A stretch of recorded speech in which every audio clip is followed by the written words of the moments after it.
The phone call came at 2:37 a.m., slicing through the darkness like a blade. Marcus Hale sat up, heart thudding, the old instincts kicking in before his mind could catch up. He hadn't seen the number before, but he knew. Some things you feel in your bones. His hand shook slightly as he answered. "Uncle Marcus," came the voice, small and cracked at the edges. It was his sister, Carmen, and it wasn't good news. An hour later, he stood alone in his kitchen, the faded light above the stove throwing long, tired shadows across the room. His coffee had gone cold, untouched. Outside, the world was still and silent, unaware that everything had changed. Isaiah. Arrested. Assaulting a police officer, they said. No witnesses. No evidence except the officer's word and a bruised ego. Bail denied. Court hearing set for Monday. Just another black boy processed through the system like cattle through a gate. Marcus pressed his hands flat against the counter, the cool tile grounding him. He stared down at the cracked surface until the lines blurred. This wasn't supposed to happen. Not to Isaiah. Not again. He had spent his whole life running from this, from St. Jericho's slow rot, from the way justice bent and broke depending on the color of your skin. He left because fighting it had cost his brother everything. Because staying had meant breathing in injustice until it poisoned you from the inside out. And yet here he was, 60 miles away, heart pounding like he was 19 again, fist curled, chest burning. By dawn, Marcus had packed a single bag. Clothes, files, an old leather bracelet worn thin with age, the one his brother gave him the day Marcus left town, whispering, "Don't forget who you are." He hesitated before locking the door behind him, the weight of what he was walking and depressing against his spine. The air was heavy, thick with a sense of inevitability. He slid behind the wheel of his car and turned the key. The engine rumbled to life, low and reluctant. Just like him. The highway stretched out before him like a scar across the land, leading him back to a place he swore he'd never set foot in again. The early morning fog clung to the fields, swallowing the road, hiding the truth of what waited beyond the bend. St. Jericho was a place where memories clung to the buildings like mildew, where hope went to die behind courthouse doors and jailhouse bars. Marcus tightened his grip on the steering wheel as the first sign came into view. "Welcome to St. Jericho, Georgia." A proud tradition since 1846, faded, cracked, and somehow still standing. By the time he reached the courthouse steps, the sun was high and merciless, baking the asphalt and bleaching the world into harsh, unforgiving tones. Marcus paused before the double doors. He could almost hear his brother's voice again, quiet but fierce. "You don't fight because it's easy. You fight because it's right." He exhaled slowly, feeling the years of bitterness, fear, and resignation tighten around his chest like a vice. Then he stepped forward, into the belly of the beast. He was home. The courtroom smelled of old paper and polished wood, a sterile facade barely masking the rot underneath. Marcus walked down the aisle, every step echoing too loud, too alone. Heads turned, whispers stirred, they remembered him. The one who left. Isaiah sat at the defendant's table, shackled at the wrists and ankles like a criminal. He looked so much smaller than Marcus remembered, shoulders slumped, skin sallow under the harsh fluorescent lights. Fear clung to him like a second skin. Across the room, Sheriff Donald Briggs leaned casually against the prosecutor's table, all smugness and self-satisfaction, like a man who'd already won. Lydia Vance, the town's bright-eyed prosecutor, perched at his side, flipping through a folder without looking up. Marcus slid into the seat behind Isaiah, close enough for him to hear the low murmur. "I'm here." Isaiah flinched, then risked a glance over his shoulder. His eyes were hollow with betrayal and disbelief, but somewhere in them, a flicker of hope stirred. The bailiff barked for everyone to rise. Judge Wallace Keene shuffled in, robes swaying, the picture of weary authority.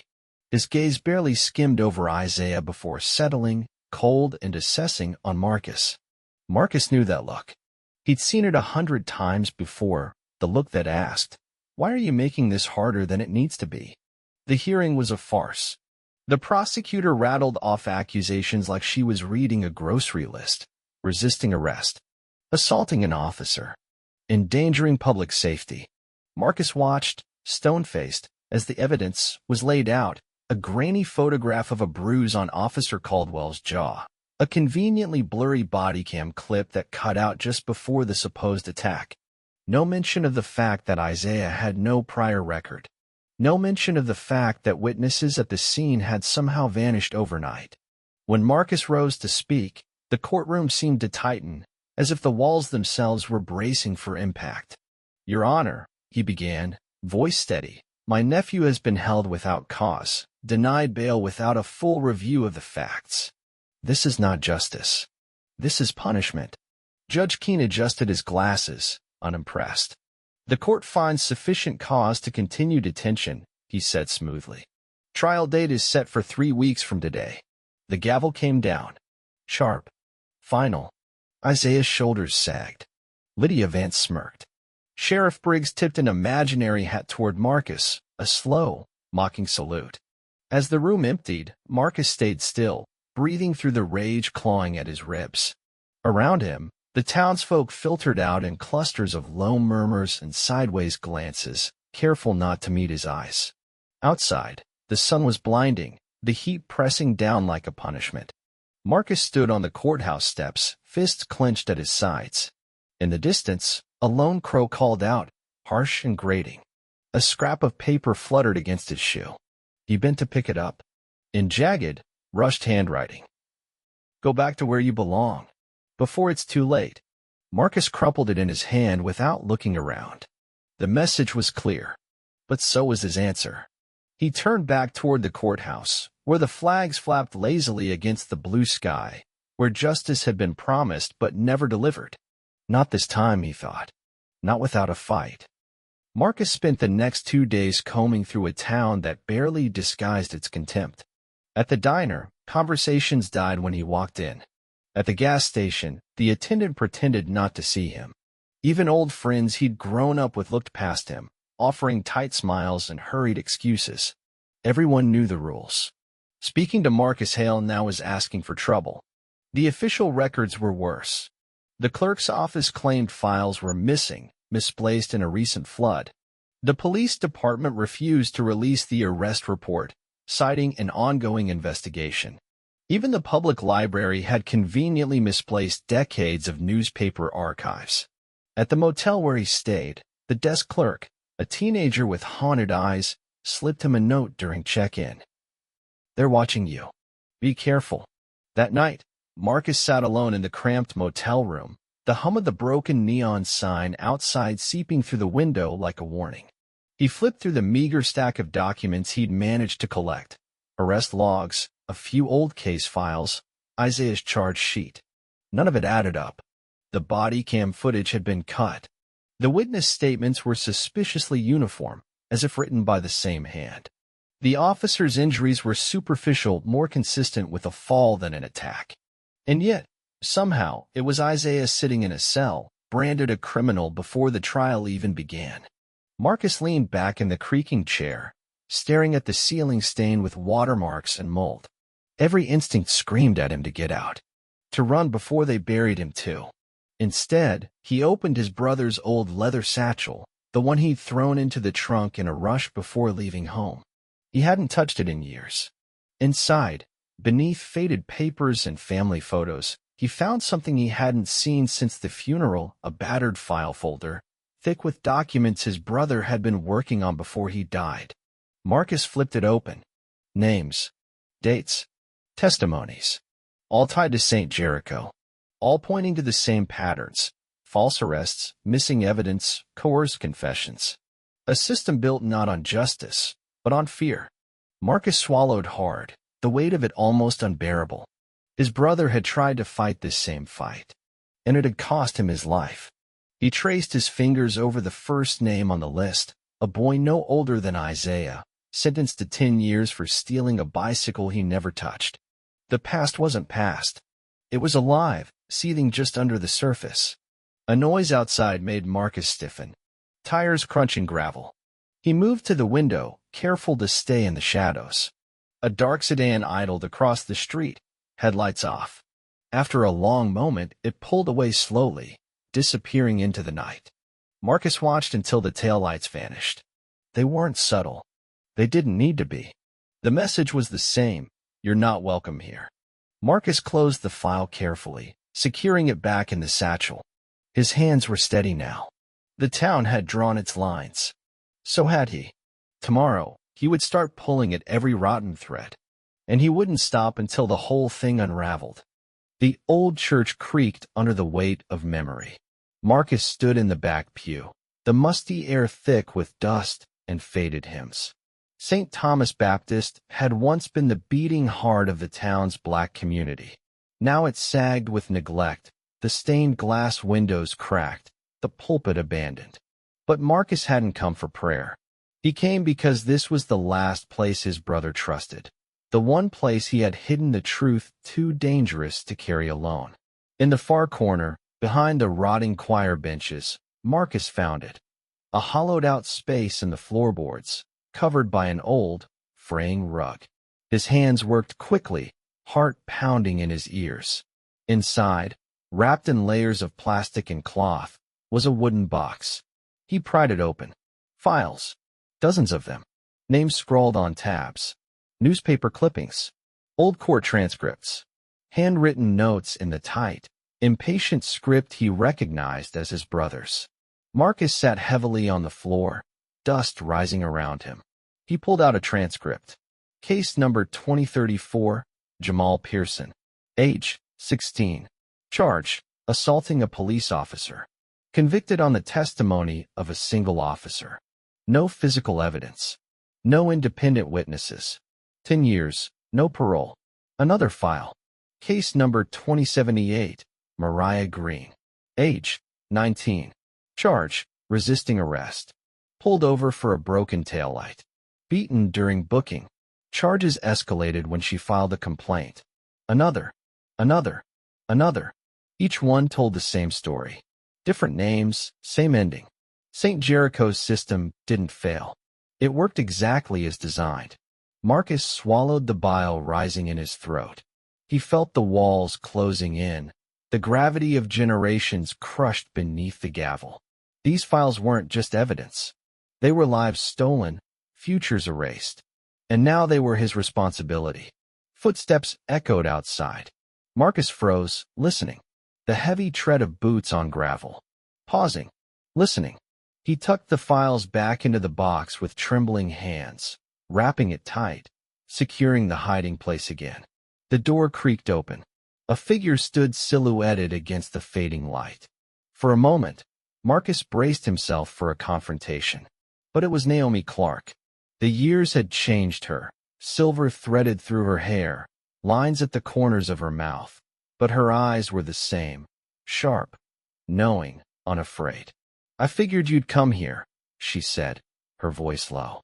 Marcus exhaled slowly, relief and dread tangling in his chest. "You were followed?" Naomi shook her head. "I know how to disappear in this town. Better than you, anyway."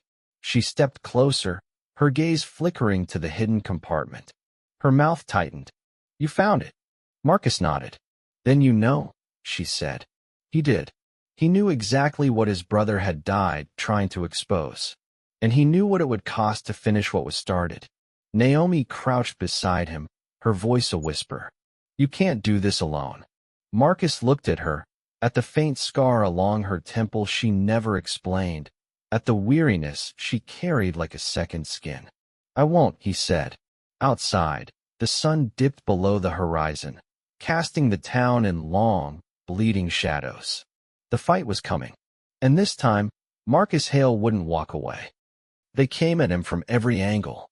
First, a notice from the Board of Education arrived by email, a review of his conduct at the college where he taught. No details, no complaints, just a polite warning cloaked in bureaucracy. Then, a whisper campaign. Local papers ran thinly veiled stories about an outsider stirring unrest, questioning Marcus's motives, hinting at past, radical ties. Anonymous letters appeared on doorsteps. Threats, veiled just enough to be dismissed as rumor but sharp enough to pierce. Marcus ignored them. Until the night they broke into his motel room. He returned from a late meeting with Naomi to find the door ajar, the chain lock swinging like a broken limb. Inside, chaos. The mattress slashed. Papers strewn across the floor. The files he had hidden at the church, untouched. But his laptop was gone, his satchel gutted. A message carved into the mirror above the sink, deep and deliberate. Leave. Or else. Marcus stood in the wreckage, feeling the familiar coldness seep into his bones. He'd seen this tactic before. Fear by 1,000 cuts. He pulled out his phone to call the police. Paused. Laughed quietly. What would be the point? Instead, he picked up the scattered papers, one by one, hands steady. The next day, Isaiah's court-appointed attorney withdrew from the case, citing conflicts of interest. Isaiah sat behind the glass in the county jail, his face gaunt, eyes rimmed with sleeplessness. They said. Isaiah's voice cracked. He leaned closer to the glass, his cuffed hands trembling. They said if I plead guilty, they'll go easy on me. Let me out sooner. Marcus stared at him, heartbreaking. It's a lie, he said. But what if they're right? Isaiah whispered.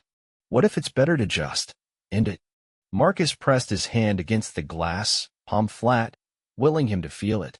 Ending it on their terms isn't freedom. It's surrender. Isaiah's head dropped. His shoulders shook. Marcus sat there long after visiting hours ended, watching his nephew crumble under the weight they had built so perfectly, so cruelly.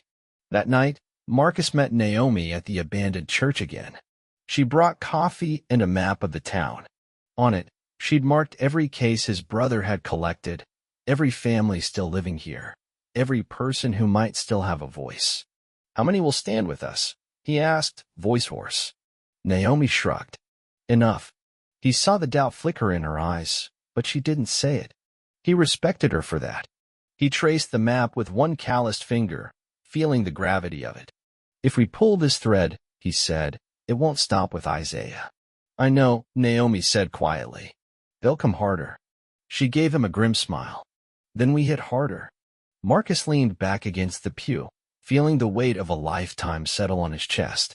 He thought of his brother, of the boy sentenced for stealing a bike, of Isaiah sitting behind glass. Silence was complicity, and he was done being complicit. The first call he made was to Reverend Amos Tate. The second was to a reporter he trusted from the outside, a young woman hungry for a real story, one the town couldn't bury. The third call was to himself, a silent promise that this time, he would not back down.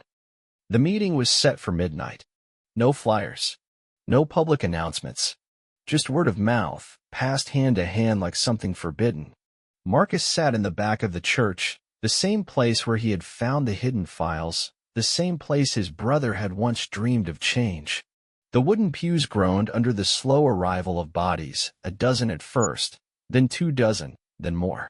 Fathers, mothers, grandmothers clutching old photographs of sons and daughters who never came home. Naomi stood near the front, her hands folded tight, her voice low as she guided them in.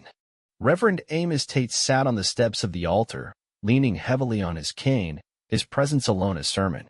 No one spoke at first. Fear hung thick, a living thing that coiled around their throats. Marcus rose slowly, feeling the weight of every gaze. He didn't shout, didn't rage. He simply told the truth. He told them about the files, about the hidden records, the fabricated evidence, the pattern of stolen lives stitched through the fabric of St. Jericho's justice. Faces hardened, backs straightened. He spoke of Isaiah, how they wanted to make him a warning to everyone else. He let the silence stretch, let the gravity of it sink deep into the bones of the room. Finally, Reverend Tate pushed himself upright, his voice creaking with age, but strong enough to cut through the fog of fear. They think time wore us down, he said, his cane tapping the floor like a drumbeat. They think silence turned us to stone. But stone does not forget. Stone remembers. A murmur rippled through the pews. Look around you, Tate continued. This is what they fear. Not one man, not one case. They fear all of us. Together. A woman in the third row, hair gray, hands calloused from decades of labor, stood up slowly. She held a faded photograph of a young boy in a graduation cap. My grandson, she said. Framed for something he didn't do. They took him when he was 17. He's 40 now. Her voice broke, but she kept speaking. I'll stand with you. Another man rose. Then another. One by one, the broken, the grieving, the survivors of the system's quiet violence stood and spoke their names, their stories, their rage. It wasn't a roar. It was quieter than that. Quieter and more dangerous. A shift in the ground. A trembling in the air. Hope, not the naive kind, but the sharp, jagged hope that comes when there's nothing left to lose. By dawn, Marcus had a list of 27 willing to testify. 27 witnesses to decades of rot. The outside reporter, hungry and sharp-eyed, was waiting with cameras and questions. Naomi handed over copies of the files, her hands steady despite the tremor running through her. The story broke before noon. Headlines flooded every feed. Decades of corruption exposed in St. Jericho court. Families demand justice after generations of silence. Federal investigators announced an inquiry within hours. Sheriff Briggs denied everything, his face a mask of rage behind forced smiles. Prosecutor Lydia Vance called it a coordinated smear campaign. Judge Keene locked his chambers and refused comment. But the tide had turned. By the end of the day, federal marshals arrived at the courthouse. And Marcus Hale stood on the church steps, the old leather bracelet around his wrist, watching the first cracks split the walls of the fortress they had built. The war wasn't over. But for the first time in a long time, Marcus knew they weren't fighting alone. The courtroom buzzed with attention so thick it seemed to press against the walls. Camera crews lined the back. Federal investigators sat stone-faced in the gallery. St. Jericho's finest, the ones who had built their lives on quiet oppression, shifted in their seats, their badges feeling heavier today. At the defendant's table, Isaiah sat straighter, no longer the broken boy Marcus first found behind glass. His hands still trembled, but his chin was up. Marcus stood beside him, calm as a man facing a storm he had already decided to walk through.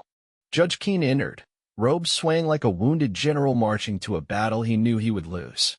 His eyes, bloodshot and wary, barely flicked to Marcus before settling on the audience, the hundreds of unseen witnesses beyond these walls who would not look away this time. "Proceed," the judge said, voice strained. The prosecution went first, painting Isaiah as a volatile youth, citing fabricated witness reports and doctored evidence with mechanical precision. Officer Caldwell sat smugly on the stand, spinning his story about feeling threatened and having no choice but to arrest. Marcus let them talk. When it was his turn, he approached the witness stand slowly, file in hand, the same battered folder from the church, its edges worn like an old battle flag. He flipped it open with deliberate care. "Officer Caldwell," Marcus began, voice steady, "can you explain why the body cam footage of the arrest was conveniently missing 32 seconds? Objection. Overruled. Marcus pressed forward, slicing through the lies with a surgeon's precision. He laid out the hidden records. Officers coached to fabricate injuries, evidence routinely lost, black defendants charged without probable cause. He placed transcript after transcript onto the evidence table, the pile growing like a silent accusation. One name. 2. 10. 20. Each one a buried life. The prosecutor sputtered. Sheriff Briggs shifted in his seat, face turning a mottled red. Judge Keene pounded his gavel once, twice, but the cracks were already showing. Marcus turned to the jury, feeling the weight of the room tilt. "This isn't just about my nephew," he said, his voice deep, clear. "This is about a town that sold its soul for convenience, for control, for fear." He paused, letting the silence settle. "You were never protecting justice. You were protecting yourselves." A murmur rippled through the gallery. The judge ordered a recess. He never returned. Within an hour, federal agents seized the sheriff's department's records. Within 2, Prosecutor Lydia Vance resigned for personal reasons. By sunset, the courthouse was surrounded not by protesters, but by the press, by federal attorneys, by people who had waited a lifetime to be heard. The verdict came swiftly the next morning. Not guilty. Isaiah's chains were removed. The courtroom erupted, not in cheers, but in something heavier, older. A sigh of collective release. Marcus placed a hand on Isaiah's shoulder, steadying him. The boy wept openly, his face buried in his hands. Marcus didn't speak. Some victories didn't need words. Outside, the steps of the courthouse overflowed with faces, young and old, tired and burning with hope. Cameras flashed. Microphones thrust forward. Marcus stepped up, Isaiah beside him, Naomi and Reverend Tate just behind. The noise swelled around them, questions, demands, desperate voices needing something to hold on to. Marcus waited until the crowd fell still. He looked out over the sea of faces, some stained with tears, some fierce with pride, and spoke into the heavy, trembling air. "Justice is not a favor," Marcus said, his voice ringing out clear and true. "It's a right. And today, we took it back." No roar rose from the crowd. No applause. Just a deep, abiding silence. The kind that meant something had finally shifted. And for the first time in decades, the sun rose over St. Jericho without the stench of surrender clinging to the air. The courthouse steps emptied slowly. Marcus stood there long after the cameras were packed away, after the reporters chased newer headlines, after the crowd dissolved into the morning heat. He watched Isaiah walk down the sidewalk, free but uncertain, like a man learning how to breathe again. Naomi lingered nearby, speaking quietly with Reverend Tate, their faces alight with something dangerously close to hope. Marcus closed his eyes for a moment, feeling the ache settle into his bones. It was over. Or at least, the first battle was. In the weeks that followed, federal investigators tore through the sheriff's department like a fire through dry grass. Sheriff Briggs was indicted on multiple counts of evidence tampering, perjury, and civil rights violations. Lydia Vance disappeared from public life, her ambitions crumbling under the weight of a dozen lawsuits. Judge Keene retired quietly, citing health reasons, though everyone knew the truth. Old cases were reopened. Families who had been silenced for decades stepped forward, demanding more than apologies, demanding change. It wasn't fast. It wasn't clean. But it was happening. And in a town like St. Jericho, that alone was a revolution. Marcus sat on the porch of the house where he grew up, the evening sun painting the sky in bruised purples and golds. The leather bracelet still circled his wrist, worn thinner now, a silent vow kept. Isaiah sat on the steps below, sketching something in a battered notebook, dreams, perhaps, too fragile yet to speak aloud. Marcus watched him for a while, the soft scratch of pencil on paper filling the silence between them. "You scared?" Isaiah asked suddenly, not looking up. Marcus considered the question. "Yeah," he said finally. "But scared's never been a good enough reason to stop." Isaiah nodded like he understood, even if he didn't yet, not fully. He would. They sat together as the last light faded, two survivors bound not by blood alone, but by something harder to name, a stubborn refusal to bow. When the streetlights flickered on and the night pressed close, Marcus rose. "Come inside," he said. And for the first time in years, the doors swung open not to ghosts, but to something that almost felt like home.